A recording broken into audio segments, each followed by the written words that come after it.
इस वक्त एक बड़ी खबर आ रही है। ये बड़ी खबर अफगानिस्तान से जुड़ी हुई है। तालिबान ने सीधे सीधे अमेरिका को धमकी दे दी है। तालिबान ने कहा है कि अगर बाइडेन ने अफगानिस्तान से अपने सैनिकों को नहीं बुलाया तो गंभीर परिणाम भुगतने होंगे।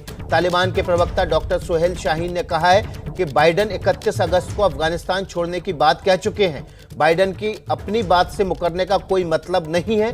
तालिबान ने साफ किया कि 31 अगस्त से एक दिन भी आगे मियाद नहीं बढ़ सकती। अगर 31 अगस्त से एक दिन आगे भी मोहलत अमेरिका और ब्रिटेन मांगते हैं तो उसका जवाब होगा नहीं और साथ में गंभीर परिणाम भी भुगतने होंगे।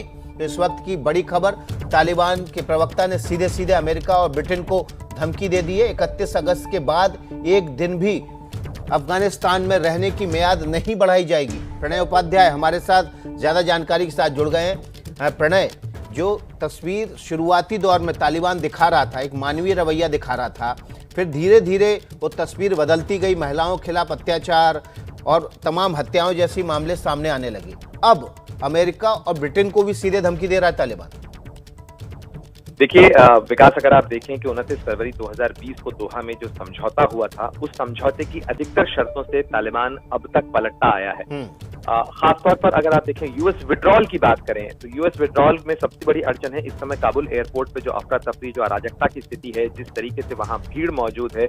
यूएस का कहना है, 2 दिन पहले के आंकड़े आपको पता है, यूएस ने कहा है कि 6000 उसके नागरिक अभी भी फंसे हुए हैं और इसके मद्देनजर ही अमेरिकी फौजियों की एक टुकड़ी जो है उसको फिर भेजा गया था ताकि वो एयरपोर्ट को नियंत्रित कर सके, जहां से केवल अमेरिका ही नहीं बल्कि अन्य देश, भारत समेत कई अन्य देशों के नागरिक जो वहां फंसे हुए हैं उनकी निकासी हो सके। लेकिन 31 तारीख की मियाद को लेकर जो तालिबान की जिद है, जिस तरीके से वो दबाव बना रहे हैं, उन्हें इस चीज का डर सता रहा है कि कहीं ऐसा ना हो कि 31 के बाद अमेरिका अव्यवस्था के नाम पे या काबुल एयरपोर्ट को के नियंत्रण के नाम पे वहां पर अपनी टुकड़ियों को रखे।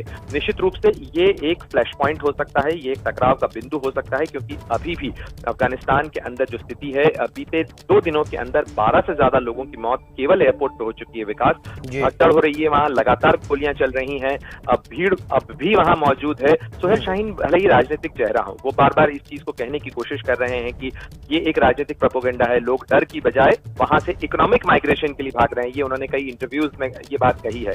लेकिन जो लोग बयां कर रहे हैं कहानियां, वो ये बताती हैं कि किस तरह से भय की स्थिति में, खासतौर पर कल जो भारतीय वहां से लौटे हैं वो जो कहते हैं, और साथ ही जो अफगान सिख हिंदू वहां से आ रहे हैं, वहां के सांसद आ रहे हैं और वो ये कह रहे हैं कि हमें कोई भी निश्चितता नहीं है, वहां किसी तरीके की व्यवस्था नहीं है, निजाम नहीं है, सरकार नहीं है और लोगों के बीच में भय और अनिश्चितता का माहौल है। तो ऐसे में लोग वहां से छोड़ कर जा रहे हैं। तो ये अमेरिका को धमकी देना या ब्रिटेन को धमकी देना, नाटो के फोर्सेस को आगाह करना तालिबान का, ये निश्चित रूप से एक टकराव का बिंदु भी बन सकता है 31 तारीख, क्योंकि अब महज 7 दिन बचे हैं विकास, और ऐसे में 7 दिन के भीतर सभी लोगों को निकालना बेहद मुश्किल है। अमेरिका के लिए मुश्किल हो रही है क्योंकि